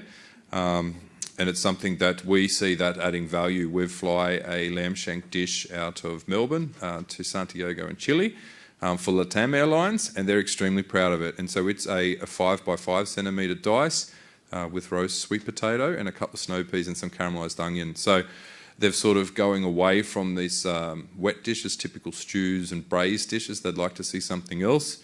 So they're looking at roasts and everything. We work with pretty well 3 types of customers. One's the most painful. They walk in with an Instagram, a screenshot, and they go, "Chef, can we do that? Can you do this for us?" And then the second one, they dictate everything completely to us. So the grammage, the recipes could be very old. And the style is old in the menu design and things, so that's very difficult. And the third type of customer comes in and says, "What can we do together?" And then that's when we get to really engage, showcase what we see as being on trend, and we take that opportunity by the horns, so to speak. And no different to Gary, who gets smashed at the regatta with all your team, you know, in busy sessions. I've actually been in the kitchen with you, Chef Jeremy, when tenders have come in, and we've helped you out with some Australian meat dishes. You've got those corporate executive chefs that report to the airlines, so Luke Mangan, Virgin. You've also got Sean Connolly, who looks after American Airlines. How is it to work with those chefs and then keep the customer happy, keeping red meat front and centre on menu? Yeah, it's very difficult. We help them translate the menus. So I'm very proud of the team that I lead. I lead a very talented team in Sydney, and we're called the Culinary Excellence Team. So that's our key function. So there might be something that is done by Aria, Matt Moran at Aria and his team, and we've just recently done a quail terrine, for example. And then so we've worked with a supplier to get that manufactured so it comes in pre-done and things. And we need to, if you go to Aria, obviously one of the top restaurants in Sydney next to the Opera House, you're going to pay a really great price for your rack of lamb or a stuffed lamb fillet. When you're flying Singapore Airlines first class or business class, Matt has his name attached to it. We need to be able to deliver the same standard. So there's a lot of pressure there. We help them translate the dishes, things that won't work.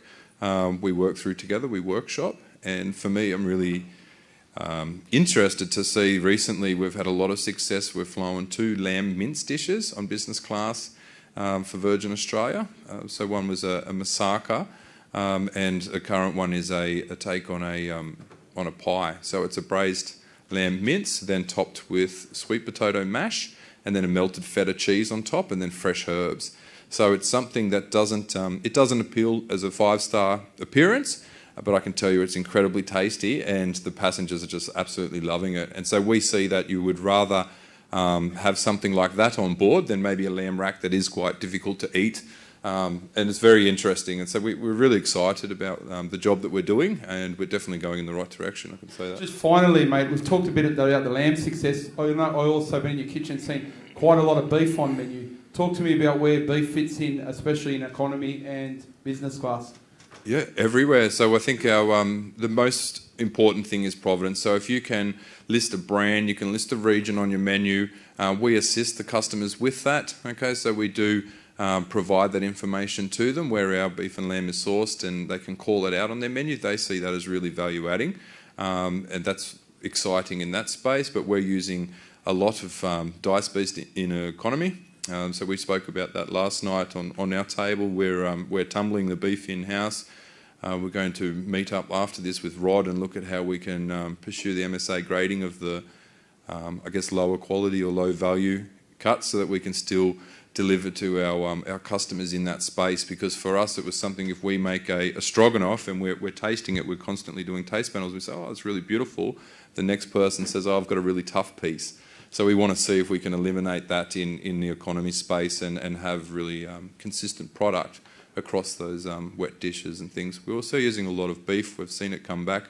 A lot of airlines are pushing the health trend of having salad options. So when people fly, they often opt for a lighter option. And so we're also doing like shaved corned beef. We're doing shaved roast beef and things like that, seared beef starters. So it's very interesting to see that change where there is now a main meal option of having a salad, especially for LATAM Air Canada. They've demanded that they have those healthy options. Virgin also has a healthy option within the optional protein that can be added to that salad. So it starts as a salad, then you could add duck, then you could add beef, you could add pulled chicken. So really interesting. So Vitality bowls at 30,000 feet, amazing. Yes. Just one of the things next door you'll see during your lunch breaks. So Chef Jeremy has surprised me and brought up deconstructed meals placed in first class and economy. So you can talk to Chef about what happens to your protein when it's up there. But don't hold back. This legend to my right, Gary Johnson, has got some great stuff about beef and lamb as well. And the thing, I'll just cross back to you now. The thing I love about you, Gary, is it's not only about steaks. You're always looking for things like quesadillas, pulled lamb shoulders, tacos, pizza toppings. The list could go on. Dumplings. You know what I mean. It's beyond the steak for you. Why is that? Australian red meat. Well, I suppose I have to thank Jeremy for this too, because he takes the passengers all around the world and gets them to travel. So when they come back home, they've also seen the authenticity of some of the street food overseas, and we can revisit that and obviously bring back the memories in our pubs. So there's a lot of Indonesian food that we do. I suppose the other secondary cuts where they can't really afford them in some of the other countries tend to play a lot more in our space in the pubs now, with even things like burrito bowls, which I had yesterday with some pulled beef, that kind of thing on it. We do, as I say, the Indonesian stir-fried rices, we do noodles, we do dumplings, but the chefs also enjoy being able to engage in a little bit of that creativity, which is what they're generally good at and what they want to do. So our core items, obviously, our steaks, our beef, our lamb, all that kind of thing has to be, always present on the menu. But then there's also the regionality and the creativity on some of that we engage the chefs for. Fantastic, Chef. Now, on to our last chef, Chef Kenneth Bryce. Canberra boy, welcome home, Chef. Thank you. So Kenneth worked with MLA in 2017 and 2018 on growing red meat demand for their steak sandwich option. So I remember trying a steak sandwich initially from the coffee club at the Everton Park store prior to us talking, and you had the Turkish toddler roll, and inside that you had a steak and a salad, and it was quite nice. But how did MLA assist you to grow red meat and demand with minor DKL across your portfolio of business, Chef? They came in, gave us a lot of help and a lot of knowledge of different types of meat, where we can get it from, provenance, all that sort of stuff. So they gave us the knowledge to talk to suppliers so we could actually specifically ask and get what we need. So it works best within our kitchen, our equipment, and get the best result for the customers. So I think the big challenge for you, coffee clubs aren't run by a lot of executive chefs. So, for example, a lot of mums and dads and business people, they could be an accountant for 20 years and then all of a sudden they have a brain snap. I'm going to open up a coffee club and throw in the books and go and cook steak sandwiches and breakfasts and Benedicts. So there's nothing wrong with that, but it can be quite a challenging thing when you haven't got a Cert 3 or Cert 4 in commercial cookery. I guess that was a major obstacle to overhaul in the preparation of red meat. Tell us how they cook predominantly in your kitchen, so to speak, steaks and all that. You know? So the main piece of equipment, we have an Impingeur oven, so it's basically like a pizza oven, conveyor belt set at 3 minutes and 4 minutes. So most of the food, or majority food, all goes through that. So everything has to be specifically engineered or built to come out within that time frame at the right temperature, the right taste, not become dry or chewy. So a lot of the food has to be pre-engineered, so it takes a lot of time and skill. You might go through 100 samples before you can get something that can actually work on a multi 300 site restaurant. So there's a lot of back of house stuff to get that product perfectly made, so it can be executed by someone who doesn't have the skills that the three of us may have.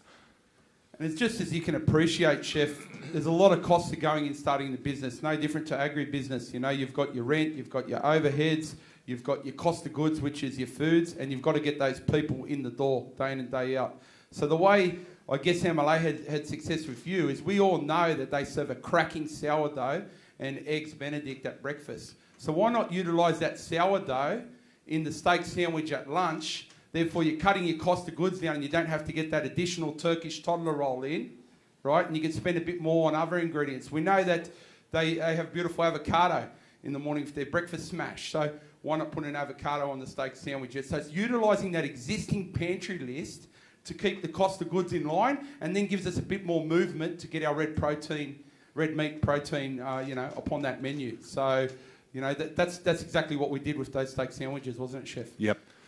So we will be back in on Monday morning. I'll fly up to Bris Vegas, and Tuesday we're in front of you again with 11 more options to try and get you back here next year to talk about success with beef and lamb on Coffee Club and kick a few more chicken items off, which would be great.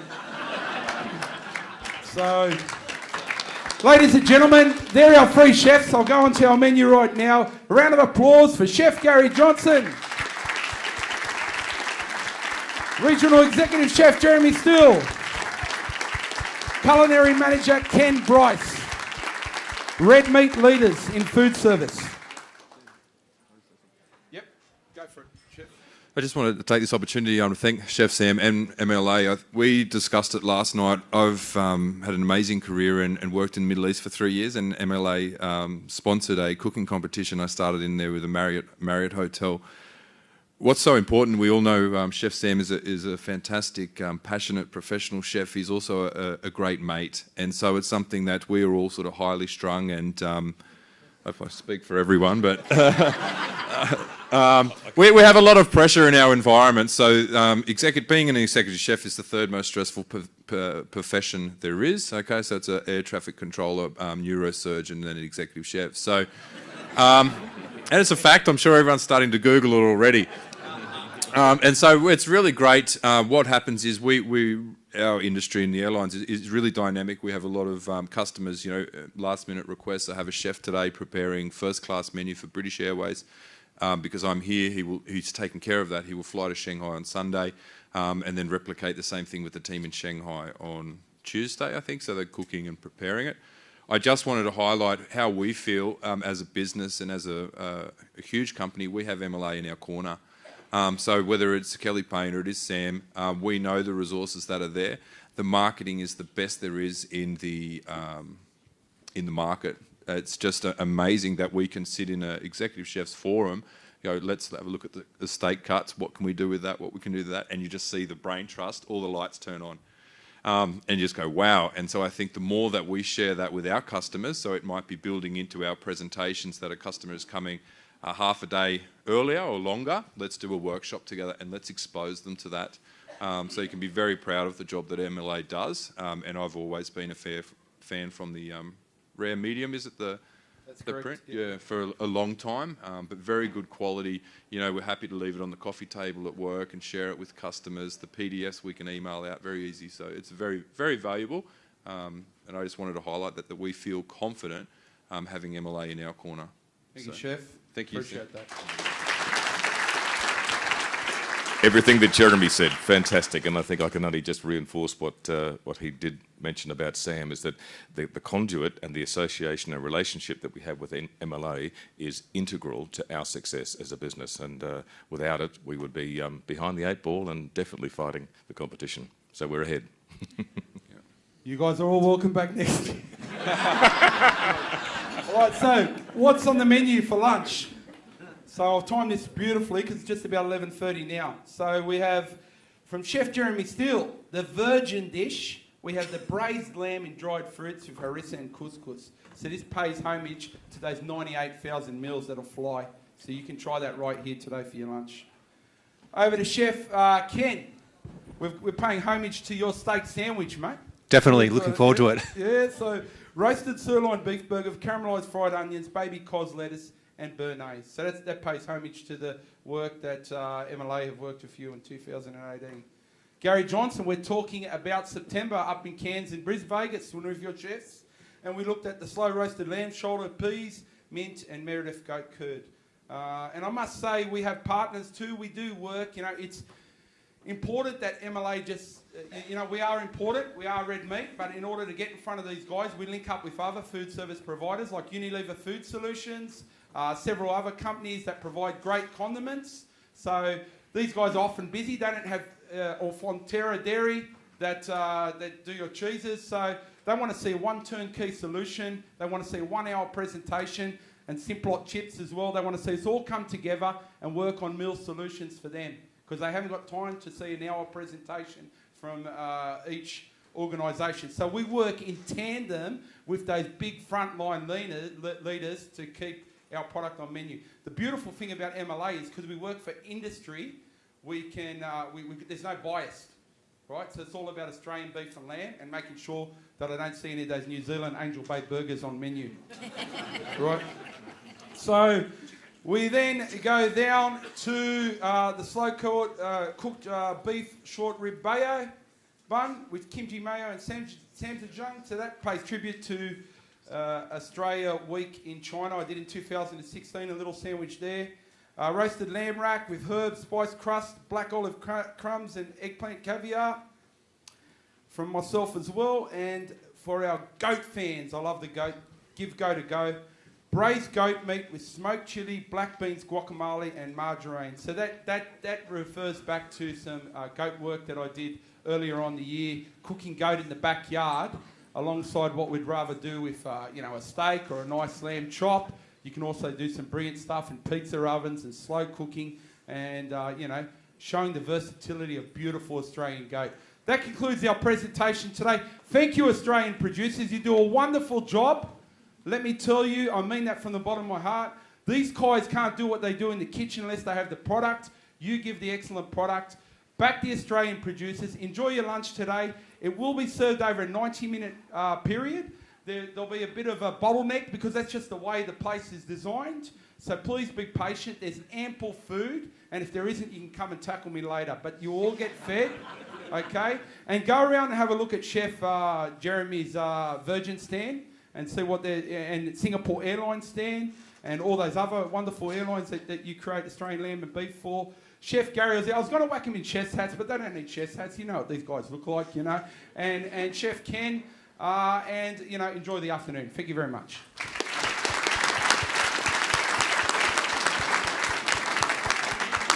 Well done, Sammy. And thanks very much.